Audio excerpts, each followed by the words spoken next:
leading critic. Oh, okay, that was the recording message coming up.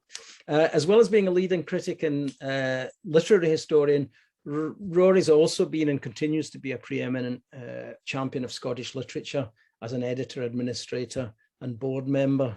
I'm sure you need no reminding of these things, but he was founding director of the Stirling Centre for Scottish Studies, and crucially, I think, the general editor of the groundbreaking Canongate Classics series from its foundation in 1987.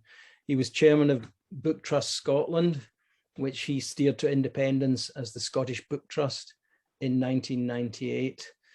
He's been a Booker Prize judge and a member of the literature panel of the 2008 research assessment exercise. And he has been a stalwart and staunch friend of the ASLS throughout its history.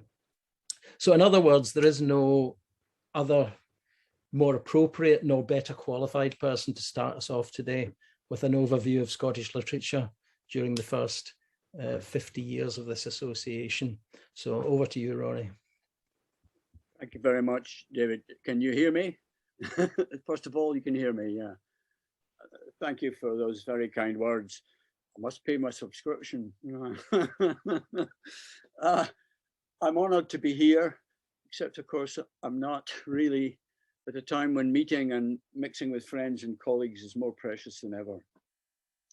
We're celebrating 50 years. That's almost exactly my own professional life. I have a Stirling University wage slip from 1971. This is a somewhat sobering thought. I was asked for some personal reflections on how the scene has changed over this period. So with literature at the heart of it, I'll talk a bit about my own university experience, thoughts on the worlds of criticism and Scotlit, both at home and abroad, the politics of Scottish cultural support, and the state and status of Scottish writing and writers. I know that later speakers are going to be dealing with these topics in much greater detail. Well, to begin, I was educated in close reading with new criticism.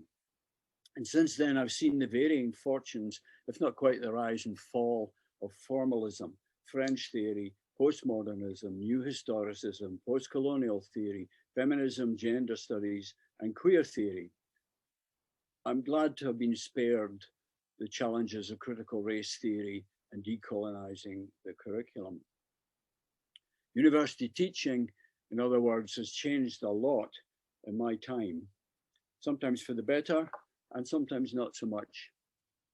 I'm sure it's the same for colleagues in secondary education too.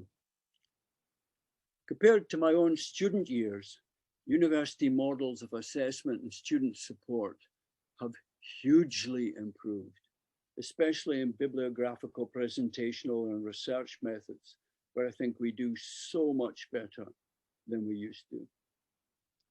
But the later years have seen increasing pressures. They'll be familiar to all of us.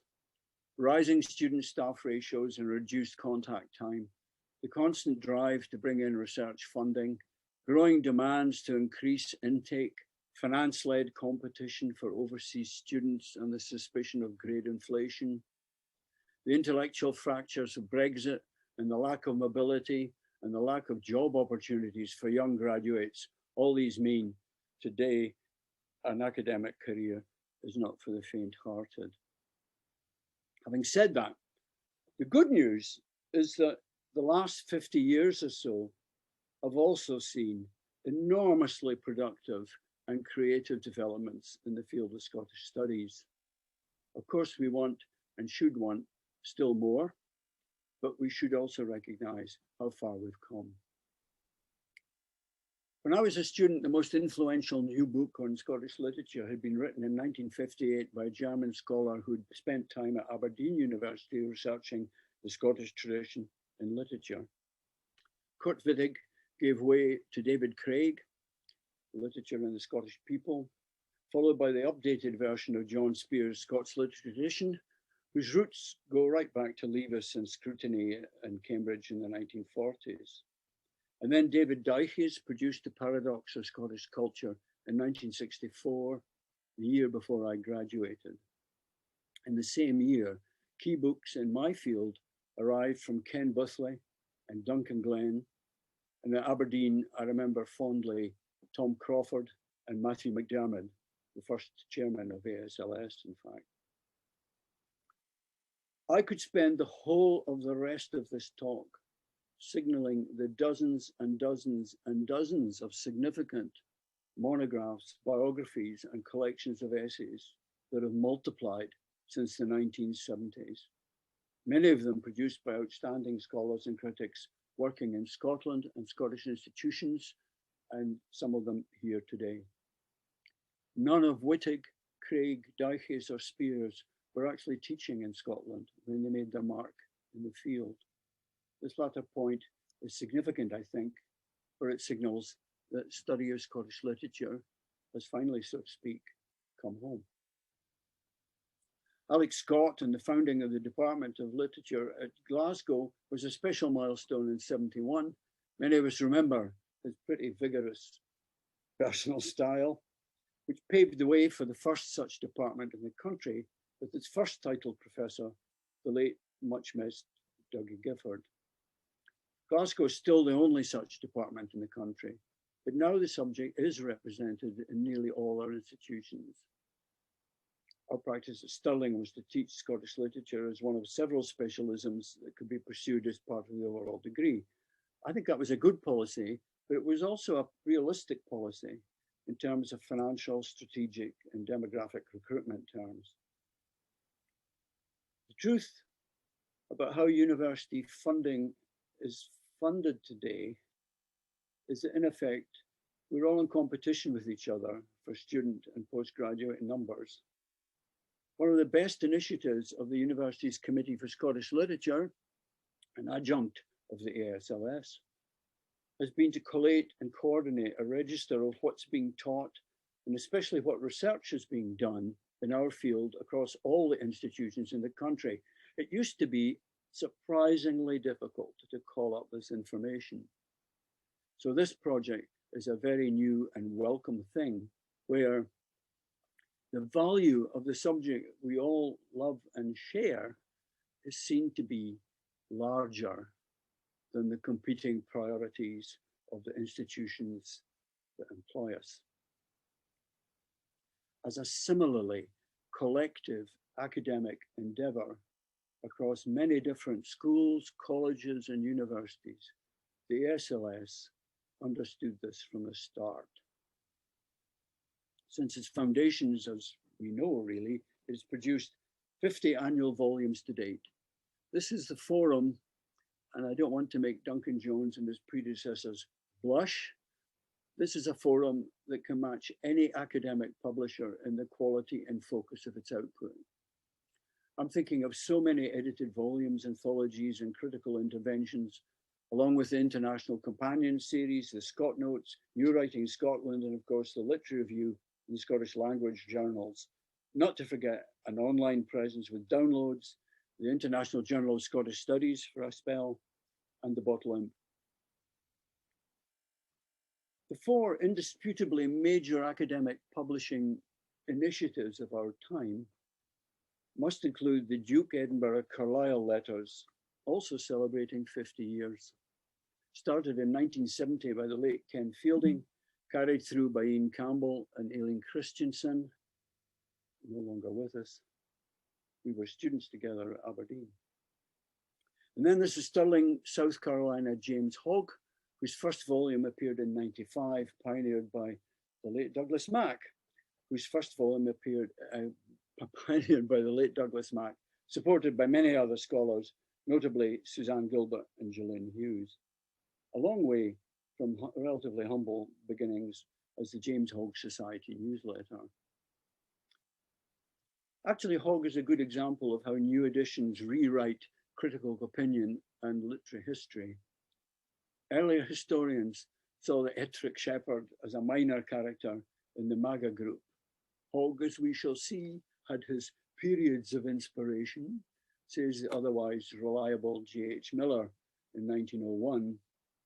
But a critical reassessment of the Great Caledonian Boar and his engagement with the oral tradition has led to a significant revaluation of his place in the Scottish tradition and new thinking about the wider nature and the scope of European Romanticism itself. Then there's the Edinburgh edition of the Waverley novels with David Hewitt in '93, and the 2013 inception of the New Edinburgh edition of Stevenson with Stephen Arata, Richard Dury, Penny Fielding, and Anthony Mandel. These have all been equally impressive and important. But I put it to you that the collective critical endeavour of the ASLS under its successive presidents, conveners, editors, and contributing members more than matches these flagship projects and preceded them.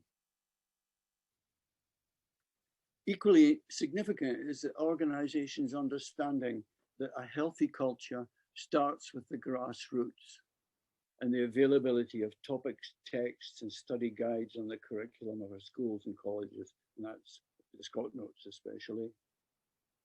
This has been always something of a perpetual wrangle with the Education Scotland. Nevertheless, government funding was made available for teacher development, and proponents of Scots like Derek McClure and the Scots Language Society and many others have persuaded our schools to introduce Scots to the classroom to the benefit of our children's cultural confidence, supported by publications from the Scottish Book Trust by James Robertson, Matthew Fitt, and the Ichiku Press. Education Scotland does aim to develop the appreciation of the richness and breadth of Scotland's cultural literary heritage, unquote. Even so, arguments about the reading list will never go away. Funded by the Scottish Arts Council for over 17 years and 116 titles, I hope the Canongate Classics made their own contribution too. Credit goes to Stephanie Wolfe-Murray, and especially to Walter Cairns, Trevor Royal, and Gavin Wallace. The availability of key texts at the right price is absolutely crucial for teaching.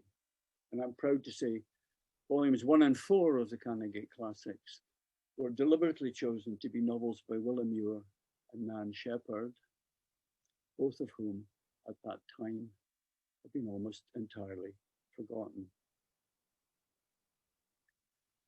The ASLS International Committee has never been slow to grasp the importance of broader outreach. But I think our 50-year period has been equally notable for the rise of major journals and study centres abroad.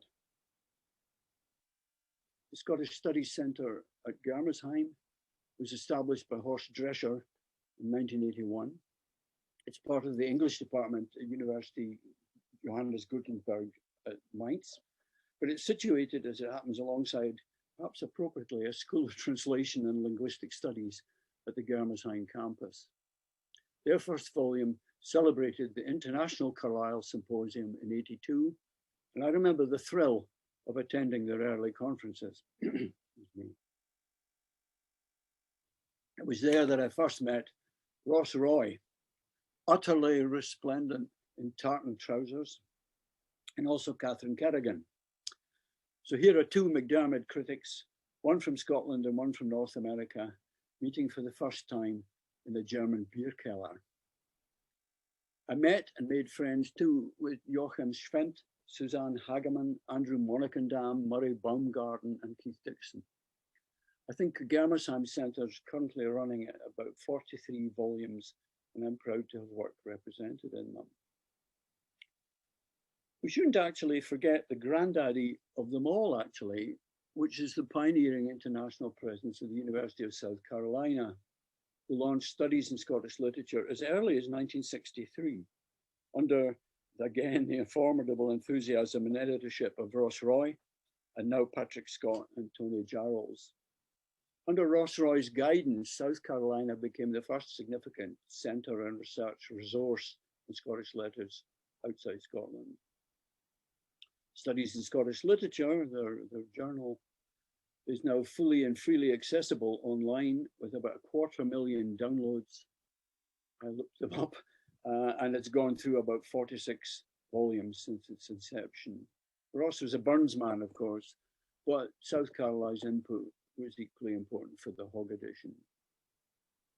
For me, the other major European journal in our field, back in our 50-year time frame, 70 onwards, was the arrival of Études Écossais, the study center at University Stendhal in Grenoble in 1991, with a journal of that name, first published in the following year.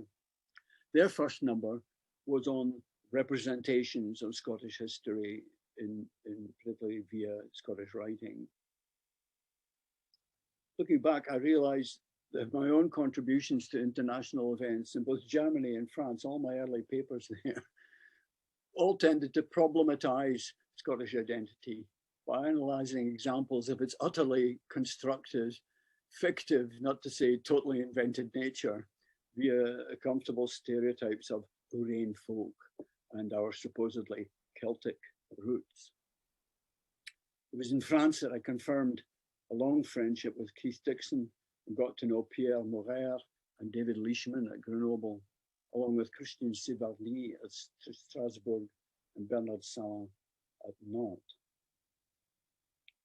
Actually, it was Keith Dixon working with Gavin Wallace, and we do miss Gavin, who initiated a translation project with Editions Métaillé in Paris to make the work of modern Scottish writers available in French editions.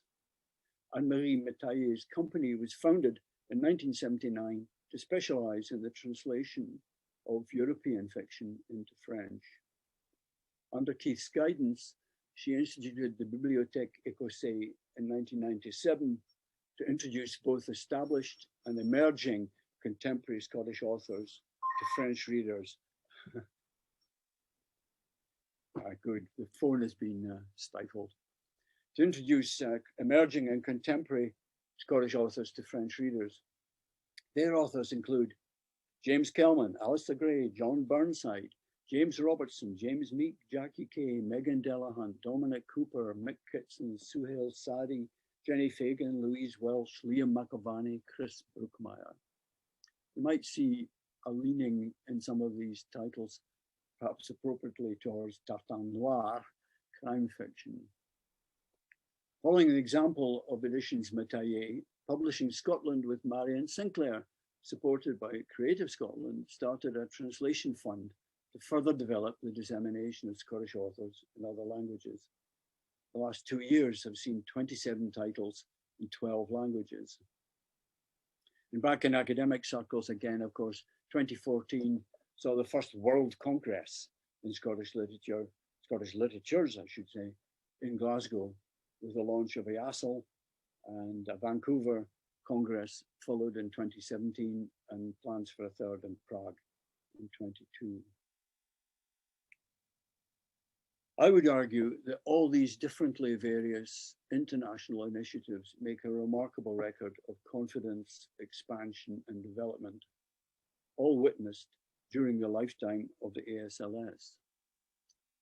And so it was that in 2005, a respected Italian scholar could publish a booklet for the Saltire Society here at home called Why Scottish Literature Matters. This seemed no more than normal. It's another chuckie in the cairn, as Robert Garrick would say. But, whether the next few years will keep the faith might be another story. Many valuable international collaborations and exchanges have been significantly fractured in the aftermath of Brexit. The outcome of this is yet to be fully seen. Add in reduced university funding, both at home and abroad, reduced funding in the arts, plus all the bureaucratic horrors of travel under COVID-19, and more difficult times may well lie ahead. A more positive note can be struck on the creative front. There's a whole different conference to be held on the rise in political and creative confidence that has characterized Scottish culture in the last 50 years, and to what extent this can be traced back, or not as the case maybe, to the literary renaissance of the 1920s. For me, there are two dates and two books in particular that paved the way for new authors, new directions, and a new confidence in contemporary Scottish writing. These gateway pillars were The Second Life in 1968 and Lanark in 1981.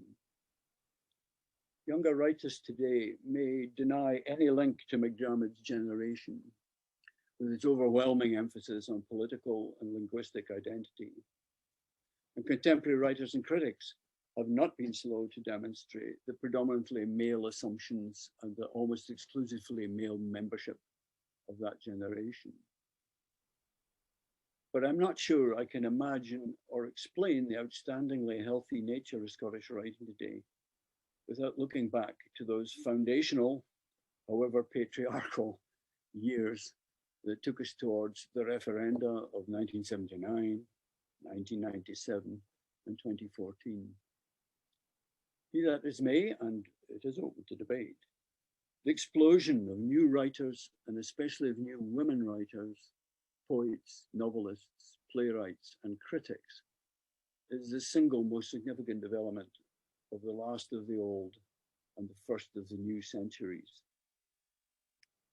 Consider the following names, almost all of whom, except for the first few, were born after 1960, and almost all of whom have been awarded or shortlisted for literary prizes and awards.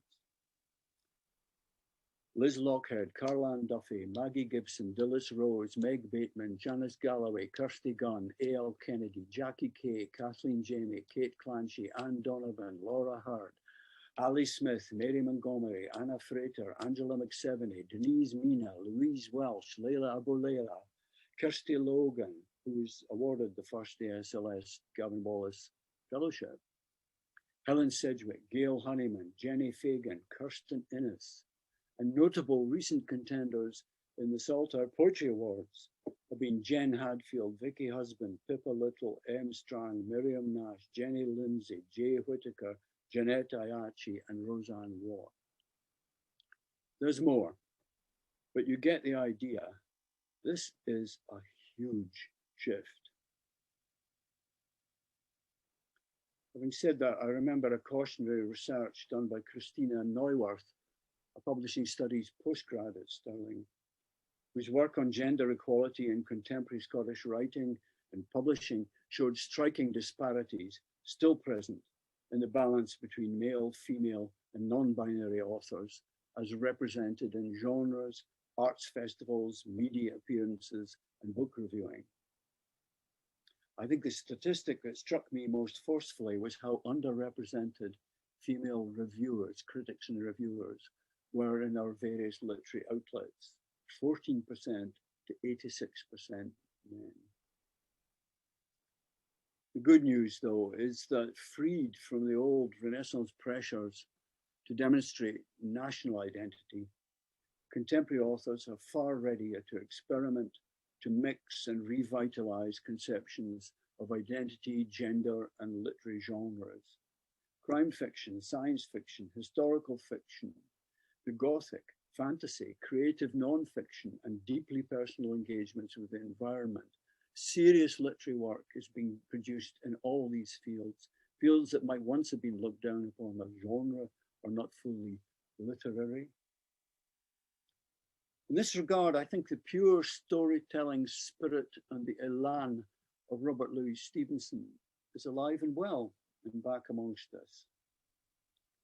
Stevenson, incidentally, is another example of a serious author whose reputation has been revived by recent criticism, no longer just a writer or adventure or a young adult fiction.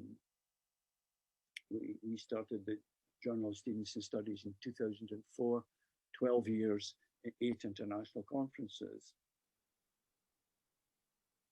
The vagaries of demographics and changing academic tastes, the journal is now no longer appearing, but that's a different story. The rise of creative writing as a new direction in university education may well have played a part in what I'm describing. followed by the fact that young writers can now find employment as tutors, with our universities acting as new patrons of the arts like the Medicis.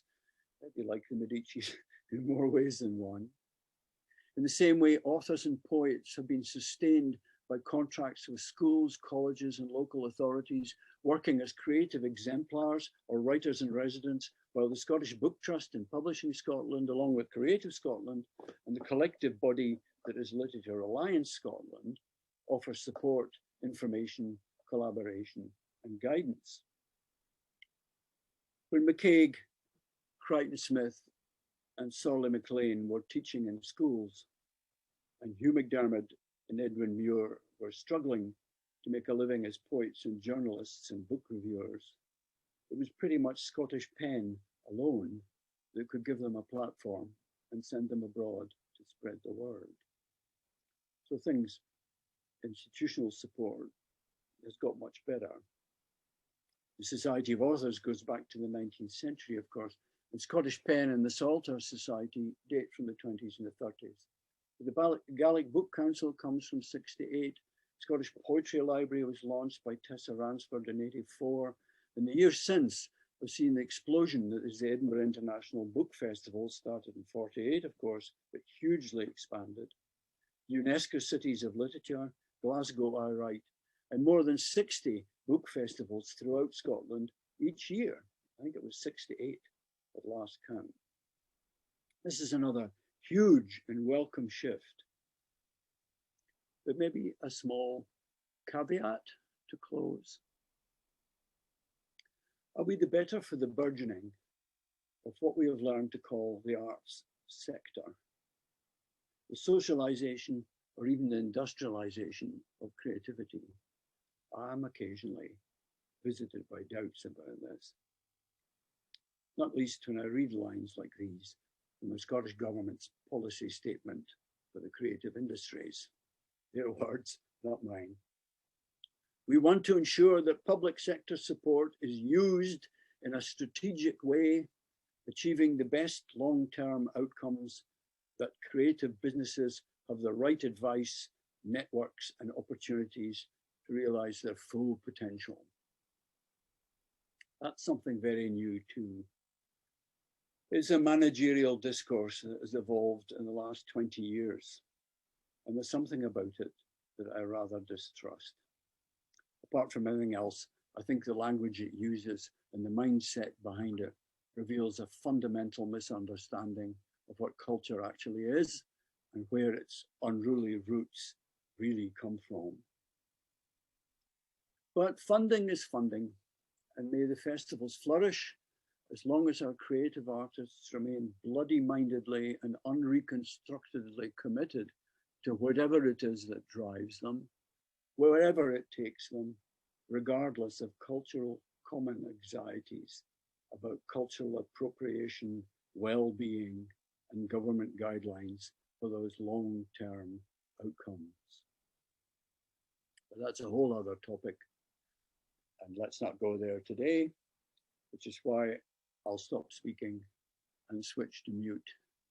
Thank you very much.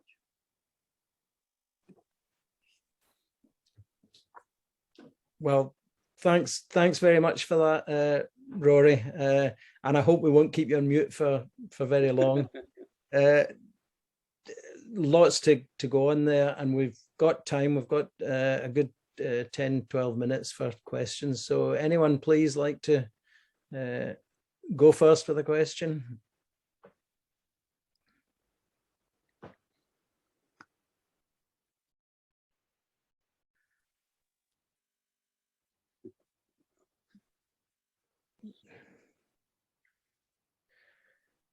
Not so far. So well, let me go first in that customary way that chairs often do. Rory, you were saying something quite interesting. Well, you're saying a lot of very interesting things, but one of the things that really struck me was that you said that how struck you were in your early career by how often when you were going abroad, you were presenting, I think you said the word problematizing Scottish identity, especially in those early years. Do you think, is this still something that what is the sort of social identity that's the kind of the inauthenticity or the construction of Scottish identity in this way, or is this something you're more kind of, you've learned to become more relaxed about? I think, I mean, in the public sphere, we're surrounded by these stereotypes and sort of over-familiar ways of talking. I think academic criticism has got a handle on this. I think we reinvent. I mean, actually, Craig, I think, was talking just before we all went online. We tend to reinvent our historical past. We reassess the present. We're constantly reassessing writers of the past under new terms and under new paradigms. So it's absolutely clear, I think, that that's a continuing process of reevaluation and reassessment. Yeah. So I think academically, on the other side of theory, perhaps, I think Scottish literary study has become much more alert to contemporary theories of reception and interpretation. And I think a lot of current writing is much more sophisticated than it was, well, 70, 80 years ago, perhaps. Where does, oh, sorry, I think Ian Brown. Ian, are you? Yeah, just complementing what you're saying there about the construction of identity. I mean, I'd like to use a performative. I mean, one of the things I came across about 5 or 6 years ago, which I didn't understand until that point, was that of the 5 most translated British playwrights, 2 are Scots. If you look at the population balance of the UK, that's quite a startling statistic. They both happen to be called David. Obviously, that's a prerequisite. But Greg and Harrower are now, when I was talking then, they were translated into 25 to 30 languages. And that carries with it the implication of being produced in countries that speak those languages. And you think of, for all its shortcomings as well as its strengths, the way that Black Watch had an impact worldwide. So I think what I'm saying is something that complements what you're saying, Rory, that if you look at the theatre since the 70s, the ASLS is part of, and I think generates part of generating a wider spoken feel for what Scotland is and what Scotland can be in terms of performance. And that leads to another issue, which is the issue of language. David Gregg will say quite reasonably, I mean, he's brought up for a significant amount of time in Nigeria and went to Daniel Stewart's, which I don't speak a lot of Scots in Daniel Stewart's. I don't mean to slight the school, but there you go. And yet he is forced into the consciousness of worldwide theatre, Scottish theatre, while in Gaelic, and this is something Michelle might talk about later this afternoon, you've seen a rise in Gaelic playwriting. So I just wanted to complement what you're saying by drawing attention to those areas in my own home field. Yes, you did a book on the performative nature of Scottish identity. Yeah. I think it's under constant provision, under constant scrutiny in a way, I think. And I mean, that changes. I mean, I used to teach Irving Welsh back in the day in Stirling, and one of them was Marabou Stork Nightmares, which is a truly scary book, a really scary book. And even back then, I was giving what we would now call trigger warnings to students. And I was explaining that the issue was very much a question of, what is this telling us? To what extent is Welsh entirely in control of what he's dealing with here? To what extent is he excoriating and exposing the horrors of Scottish masculinity? To what extent is he actually demonstrating them? There's a symptomatic, literature symptomatic. And that's what made him tremendously interesting to teach. I wonder if I could teach him now. I mean, things change, and these books deserved a trigger warning, but I wonder if they're teachable at all anymore. So we're reassessing where we stand with regard to where we are and what our authors are saying. And my worry is that under where we seem to be today, I couldn't raise these questions in the classroom anymore, because there would just be such an outcry of I would have to say, because I'm an old dinosaur, you know, kind of fake outrage or manufactured outrage about what's being dealt with. But those were really, really important questions that Welsh was dealing with, knowingly or unknowingly. They were really important questions to ask, and I'm not sure they could be asked anymore.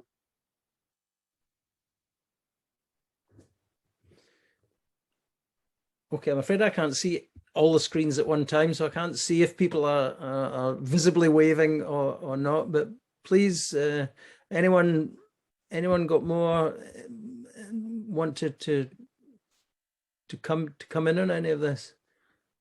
All right, Derek, please.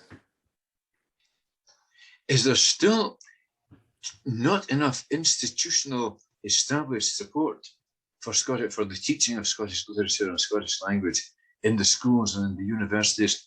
It's improved a lot, but is it still too much dependent on there being on the spot people who are keen, people who are knowledgeable? And if I'm thinking of just one particular case. If while I was still in post in Aberdeen, I taught a course on the literature of the Stuart period. And when I retired, that course was just abolished. Nobody took it over. What followed was that some Henderson, some Dunbar was incorporated into a course that somebody else was teaching on medieval literature, which was mostly medieval English literature. Is it still, could we do with more kind of statutory provision for the teaching of and the research in Scottish studies in the universities and in the schools? I think that's a really good question. The issue is very much to do with the way universities operate, really. The strength in Scottish literature available in any given literature department in any given university is rather a hostage to fortune. One person retires or leaves or goes elsewhere, and whether that person's speciality will be replaced or not is to some extent not entirely in the hands of the head of department. I speak with personal knowledge of this. You can't always control who is going to fill that spot, and appointment committees are made up of maybe a dozen people, only 2 or 3 of whom are subject specialists. And you can be outnumbered, or you can be outvoted by the Dean of Arts and a faculty and a visiting professor for somewhere else, and so on. So that's too much a hostage to fortune. Whether the advantage of being a solo department like Glasgow is that you have a kind of remit that if someone in Burns retires, I mean, that's not likely to happen, but if someone in Burns retires, you have a straightforward case to replace them. Other institutions who aren't solely to do with Scottish literature are much more vulnerable. Whether a legal requirement would be the issue or not, I really don't know. I remember reading Scots aloud, working with school teachers, and we were talking about how important it was to hear Scots read aloud by people who could do it. Yeah. And I was horrified to find that quite a lot of Scottish, native Scots, school teachers were very uncomfortable or unsure about themselves speaking Scots. And one of the stars in that respect was actually a Canadian teacher who taught herself to speak Scots and couldn't, this was a seminar series, who couldn't understand what the problem was. That's a real issue. And if you're talking about what education departments should be doing in Scotland, one of the things they should be dealing with, just in general, I think, is teaching teachers how to read poetry or drama effectively. We did a little bit of this at Stirling. We had a sort of spare unit in the final year where we tried to do just that. And the reason we did it was we discovered that the education department wasn't very interested in teaching teachers how to deliver literature in an exciting way. So the speaking of Scots is at a perpetual disadvantage if Scottish school teachers themselves are uncomfortable about speaking it. And you could do something about that. You could make that a requirement as part of an education degree. Okay, I think we've got a question from Maureen. I think you're on mute. Yes, okay. Yeah, it's a bit in reaction to both the question and the response. I think the question about, I'm a teacher educator, I train teachers, and I place a lot of emphasis on Scottish language and literature with both the primary students and the secondary students.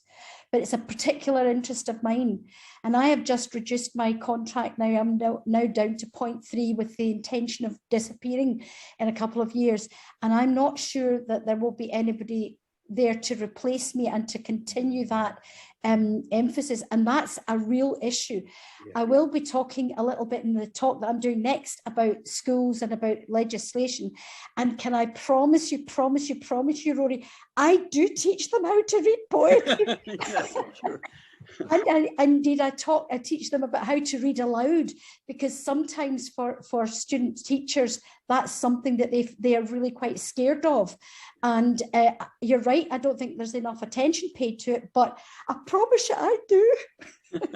I know, and many others do too, I know, but your case is exactly the case. If you go, or if your hours are cut, where's the requirement to fill that gap? And I think that's something, education is the Scottish education this is their business, and they could easily make it a requirement. It could be easily made a requirement for teaching in Scottish schools. Okay, well, I think our time's up, but that's a terrific start, I think, to today's. I mean, we'll obviously be returning to a number of these issues. Sorry, actually, I just realised that James Robertson just popped up with a question. I think we've time for one more, James, if you want. Yeah, very quickly to follow up on that discussion there. I think this extends beyond the training of teachers and the teaching of teachers, though, because I think there are issues around whether, for example, actors are being taught how to deliver in Scots properly or at all. I think there's a real issue there around when we do get dramatisations, plays which require Scots voices, or perhaps even more importantly, when we have the television series and films that require Scots voices. Very often I get a strong sense that the actors are not really comfortable with what they're doing, and I think that's just an add-on of another of the issues that needs to be addressed in that respect. Yeah, we used to laugh at Dr. Finlay's casebook, the old TV version, where clearly Tanach Bray stretched from somewhere down the Clyde to Inverness, the longest main street village, main street in Scotland. Yeah, thank you. And also just to say, without in any way prejudicing what comes out of Glasgow in the West, that there is a danger that everything becomes Glasgowified, which is not a good take when there's so much diversity in the languages, the languages and dialects that are spoken across the country. Yes, that speaks to my Aberdonian heart. Oh, okay. Well, as I say, we'll be coming. I think we'll be coming back to a number of these issues throughout the day. So all that remains is to thank Rory for a brilliant introduction to our efforts today. So thanks very much, Rory. Thank you. And then we'll take a short break. We're going to stay on this Zoom link all day, right through this meeting and through the AGM. So we'll have a short break and convene again at 11:45, so 7 or 8 minutes just for a quick coffee.